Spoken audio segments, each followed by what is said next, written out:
NACC के अंतर्गत आज जो ये एक्टिविटी है ये बता रही है कि किस तरह से मॉस्किटोज जो हैं वो अफेक्ट करते हैं। अगर स्ट्रॉन्ग है या कुछ बोलेंगे तब तो बच्चों को मॉस्किटोज बाइट करेंगे, वो लोग तब डाई हो जाएंगे, मर जाएंगे, और बाकी जो दूसरे बच्चे हैं वो तब दौड़ते रहेंगे, भागते रहेंगे, अपनी रो में ऐसे ऐसे हिलते रहेंगे, ठीक है। और डॉक्टर के पास, नॉर्मल में डॉक्टर के पास जाएंगे और वहाँ पर जिनको स्ट्रॉन्ग बोला था वो मरेंगे और बाकी के ठीक होकर वापस आ जाएंगे। वो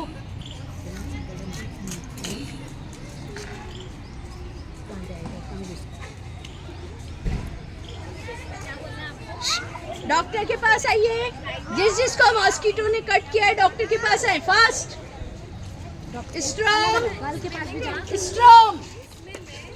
क्लाइमेट केयर इंजीनियर का काम है, मर